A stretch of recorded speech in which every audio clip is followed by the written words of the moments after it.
everyone, welcome back to another video.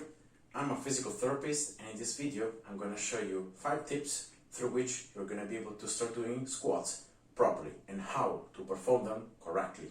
You see, squats is one of the most basic bodyweight movements that we have.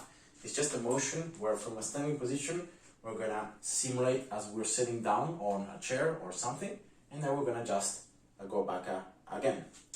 And you see, because it's such a easy movement to do, it's also one of the movements that's most easily also made wrong and made incorrect. So in this video I'm going to show you 5 tips that I hope are going to help you, especially if you're maybe a beginner or if you're someone that hasn't been trained for a long time. And in this case, you're going to be able to start doing squats properly. You're going to be able to see more gains and also decrease the risk of having any injuries. Now, the first tip is going to be about the stance. You see, stance is very important that you find your own personal stance. So the one where you feel the most comfortable, the one that comes more natural. It's very, very important because of the fact that if you force on your body, on your own anatomy, a position that might not be the most natural one, and you do a ton of reps, you're never going to be able to do squats as properly as you could if you would be on that more natural stance. Remember, it's very important to change stance. So even if your natural stance, for example, like mine is around this, right, a little bit wider of my shoulder width, but even if this is my stance, it doesn't mean that I'm never training on a closer stance or on a wider stance. I'm training, but when I do most of my squats are being done in this most natural position, because this is the most natural position for my anatomy, from how I'm built. So remember, find your own stance. Second tip is going to be about the hips. You see, it's so important how you perform the squat, especially when you start going down. It's not a vertical motion. What you should be doing first is it's like you're pushing with your butt something in the back. So this motion right here is the first one that you should do on a squat. So you engage the glutes, you engage the low back, and you try to keep your torso upright and extended, right? And your butt goes backwards. That's very, very important. So that's the first thing that you have to do when you do perform squats. Your butt must always go backwards. And then from here, you can then start going down. Let's see that my butt is pushing, it's pushing something behind. Also very important, remember to keep your torso upright. So, for example, doing this, yes, my butt is pushing back, but my torso is just way too over my legs. You can see it's not upright. So, butt pushing back and torso upright. So try to keep, your head as you're looking at the ceiling. Try to keep all your spine extended. That's the second tip. Third tip is about the knees. Very, very important here. Your knees should never go inwards as you go down or upwards as you go down. Your knees should always follow the line of your feet.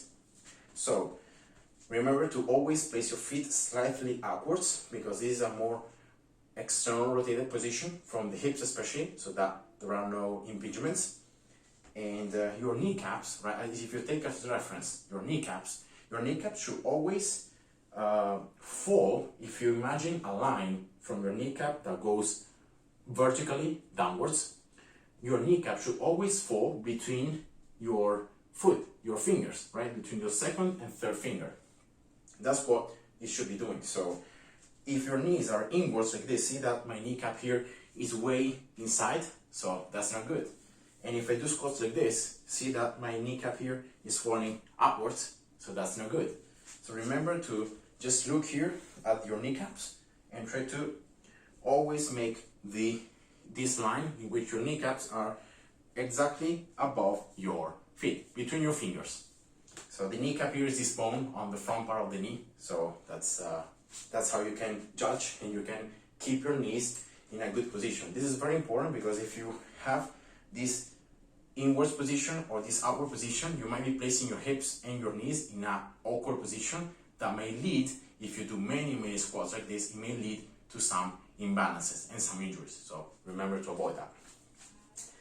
Fourth tip here is going to be about the heels and about how to push on a squat. Remember here, when you do a squat, you should always have most of your weight on the back of your foot, so on your heel or on this lateral portion of the foot, never in front. So you should never have the weight in front of your foot or even on your fingers.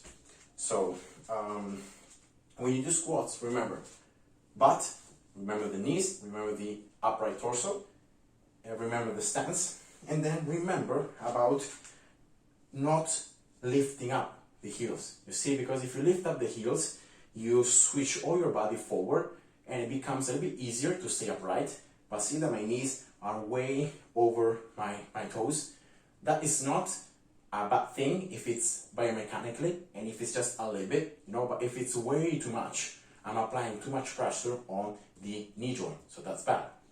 So if you lack ankle mobility and you feel like as soon as you start going like lower than this, your heel start coming up because you feel like you can't really go any forward. So what I recommend to use is to just use a book, something, you place it on the ground and you place your heels on top. And what this creates is that it creates more room. It's like you are having your heels up, but you're actually touching something. So you can still apply weight there.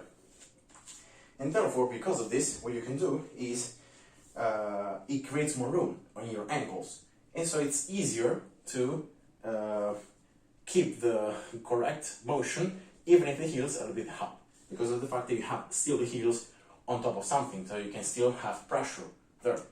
And this is very, really helpful. Remember to have not just one boot but two boots, so in that way you can keep the stance a bit wider if you need to.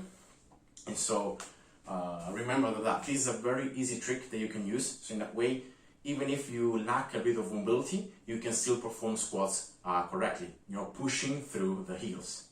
Remember though, it's very important working on, if you're lacking mobility, you should work on it. So remember to do some mobilizations for your ankles, trying to stretch, especially the calf muscles that tend to be very tight, and it's those muscles that tend to create this kind of lack of mobility, especially in extension of the ankle. So try to work with that. And then the last tip here that I wanted to provide you today is the depth of the squat. So how deep you should go when you're squatting. You see, there isn't a correct answer. It might depend on your level, it might depend on your age, it might depend on your goal. The most important rule here is this one. Go whatever depth that you can keep a correct and a proper form with. So if you can keep a correct form only until here, and from here you're still feeling that your heels are coming off, your torso is going way too over, or your knees are going over, or your knees are going inwards or upwards, then this means that this position is the best one for you for that particular moment, in that particular part of your training. So stop there and go up.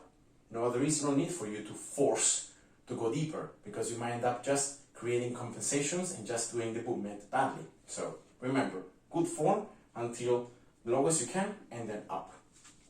And as you work on your strength, as you work on your mobility, your hips mobility, your knees, ankle mobilities, you're gonna feel that you can start going lower and lower and lower. And remember that the gold standard would be to be able to reach at least 90 degrees. So this angle here is created between the shin and the femur, right? So these two bones right here must be around 90 degrees. If you can feel that, that means that you have acquired a position where you have maximum tension on your quads, and therefore you have the maximum benefits. So that's the most important thing. And again, if you can squat deeper, keeping a correct position, do it. For example, this is the best for me, keeping my my position correct. I think this is the best for me. And if it's already good enough, that's good. If you can squat deeper and you want to do it. But the amount of benefits you have are not really so significant. So there isn't much difference in squatting, deeper than 90 degrees or so much lower or not. So it just depends on if you want to do it for a certain particular training or not. And yeah, that's it. So that's the video here. 5 tips how to properly perform squats. Hope you guys enjoyed and see ya. Bye bye.